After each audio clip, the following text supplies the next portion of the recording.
I'm Master Chief Mark Hakala. I spent 30 years in the Navy, but I've spent my whole life being intrigued by naval customs, traditions, history, heritage, and uniforms. So I'd like to share some of that enthusiasm with you using some items in my personal collection to get us started. Let's see what's in the sea chest today.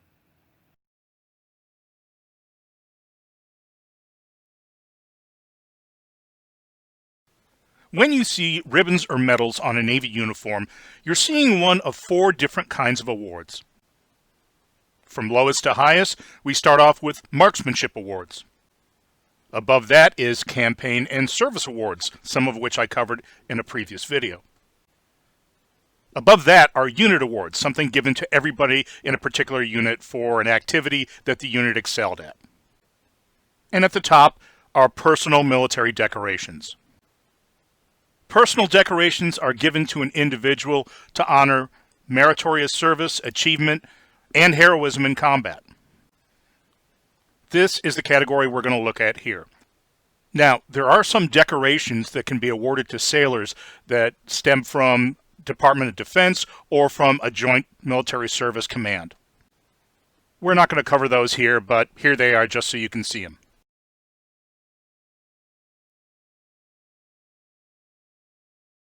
The junior-most personal decoration is not even a medal. It's the Combat Action Ribbon.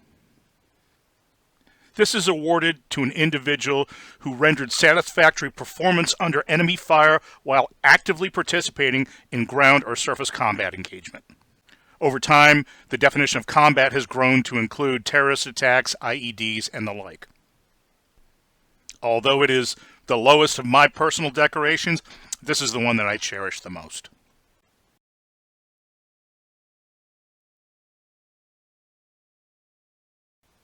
Next up is the Navy and Marine Corps Achievement Medal.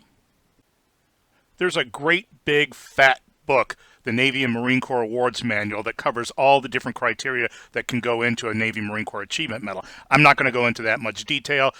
The long and short of it is, this medal is awarded for one of 2 things: either a specific achievement, whether professional or leadership, or for sustained meritorious service. Typically, this is the award that you would see given to junior officer or junior enlisted sailors as an end-of-tour award for a typical 3-year tour.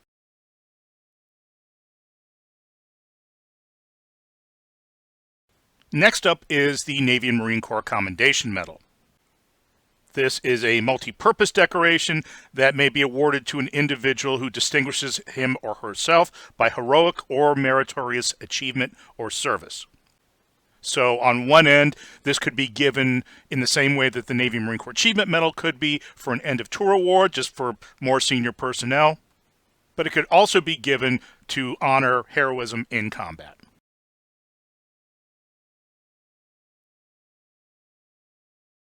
The Air Medal is another multi-purpose award. There are 3 broad categories for the Air Medal. All of them have to involve aerial flight. One is for heroism in flight. Another is for some specific achievement while in flight. And finally, the Air Medal is used to recognize a long period of multiple flight missions. You can actually look at somebody's Air Medal and tell if they've gotten it for achievement or sustained performance while in the air, or if they got it for heroism. If they got it for both, you can actually tell how many times they got it for each. But that'll come later on in this video.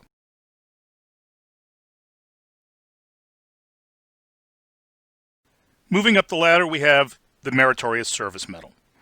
This is awarded to an individual who distinguishes himself or herself by outstanding meritorious achievement or service, but usually to a higher rank and to a higher level of meritorious service than the Navy and Marine Corps Commendation Medal.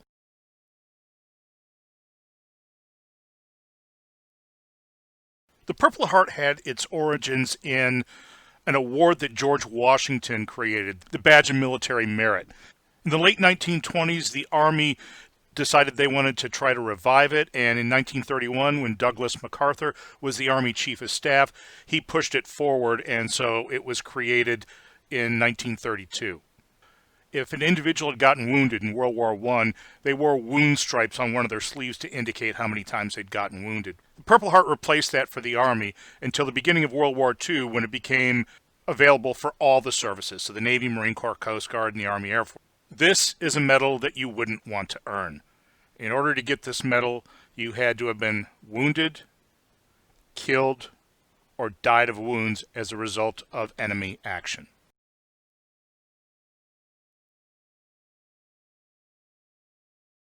Like so many of these personal decorations, the Bronze Star has several different functions that it can fulfill.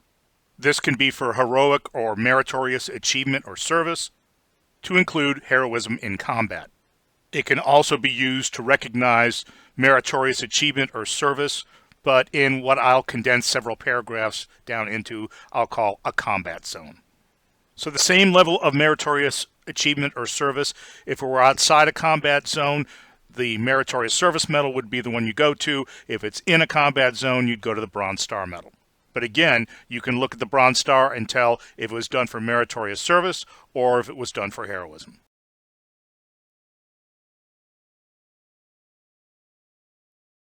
The Navy and Marine Corps Medal is one of only 3 awards given by the Navy that has an asymmetrical color pattern, the others being the Combat Action Ribbon and the Presidential Unit Citation. The Navy and Marine Corps Medal is the Navy's highest award for heroism not involving combat. Typically, but not exclusively, the Navy and Marine Corps Medal has been given as a life-saving award. Whether for life-saving, attempted life-saving, or other heroic act, the heroism displayed had to have been at the risk of the individual's own life.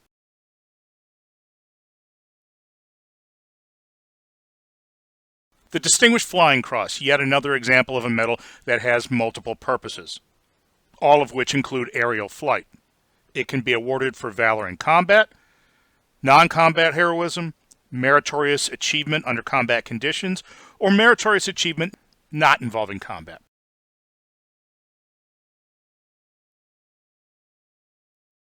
The Legion of Merit is an interesting one.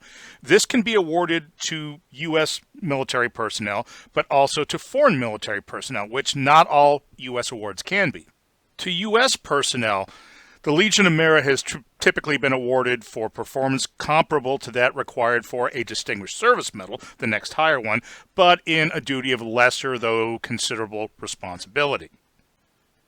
At various times, it has also been used as recognition for heroism in combat, though it isn't any longer. When given to foreign military personnel, the Legion of Merit takes on something akin to various orders of chivalry, let's say in the United Kingdom. So you have 4 degrees. From left to right, they are Legionnaire, Officer, Commander, and Chief Commander, and that Chief Commander one is like a big order of chivalry that you would wear on your chest. Just to give you an idea, when we do a ceremony for the visiting uniformed head of a foreign navy, our Chief of Naval Operations will typically award the Legion of Merit in the Commander, the one with the neck ribbon, to that particular admiral.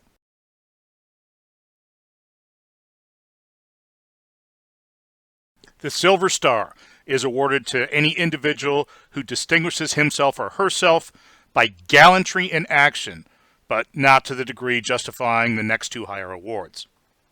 This one is exclusively a combat award. The individual had to display gallantry while actively engaged with the enemy.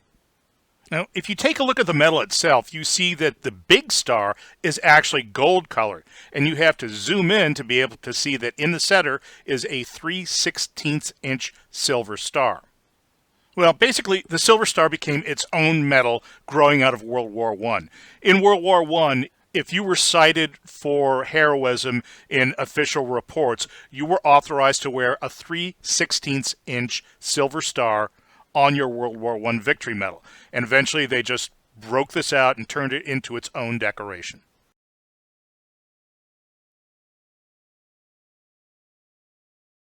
The Distinguished Service Medal is the top of the heap for personal decorations for merit.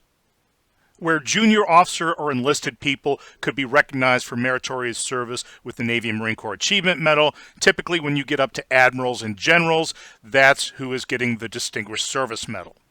It is not by tradition awarded for heroism, but it can be awarded for meritorious service in a combat environment.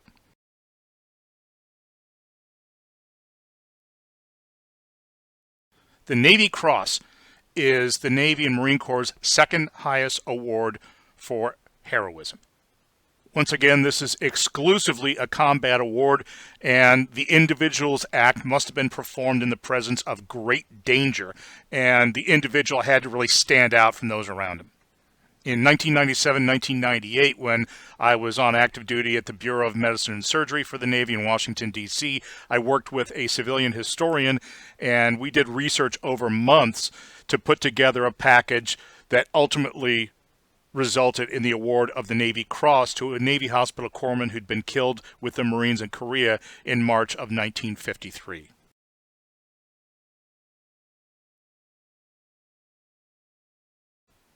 At the top of the stack is the Medal of Honor. Note, it is not the Congressional Medal of Honor. The Medal of Honor is awarded by the President in the name of Congress, but the President can choose to use Congress's name in vain, but it's awarded by the President. Congressional is not a part of the name of the award. This medal is awarded for conspicuous gallantry and intrepidity at the risk of one's own life above and beyond the call of duty while engaged in combat action against the enemy. The Medal of Honor dates back to the Civil War. Originally, the suspension ribbon looked different, the medallion looked the same, and the design changed in subsequent years through several different changes. One where the medallion actually changed was from the end of World War I till the beginning of World War II, where they had Tiffany and Company design the medal, so it was referred to as the Tiffany Cross. Ultimately, in World War II, they settled on a suspension neck ribbon for the Medal of Honor and went back to the original medallion. That's the same Medal of Honor we have to this very day. Now, amongst the different services, there's different Medal of Honor medallions. The suspension neck ribbon is the same, but the medallion is different for the Army, for the Air Force, and for the Navy, Marine Corps, and Coast Guard. Now, of potential interest, you can tell just by hearing the opening line of the Medal of Honor citation whether the recipient was alive or dead when presented the award. If the opening line says, "The President of the United States, in the name of the Congress, takes pride in presenting the Medal of Honor to whomever," the person's dead. If he says takes pleasure, then he's going to put the medal around the individual's neck. The person's still alive. This is an actual Medal of Honor neck ribbon that was given to me by a Medal of Honor recipient, George Wallen, who was a Navy hospital corpsman serving with the Marines on Iwo Jima in 1945 during World War II.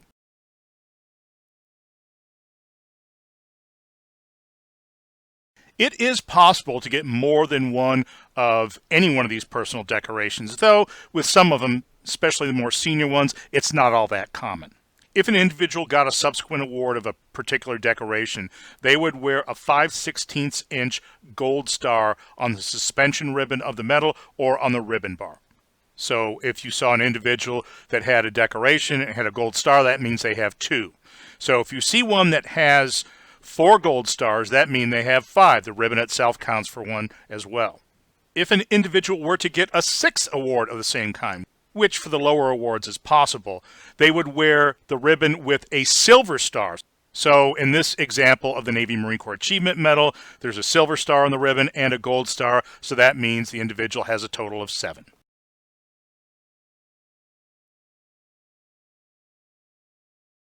For years, it used to be that for some of the medals that we've discussed, there was a combat distinguishing device, a bronze V for Valor, that let everybody know that you got this particular award in combat, facing the enemy.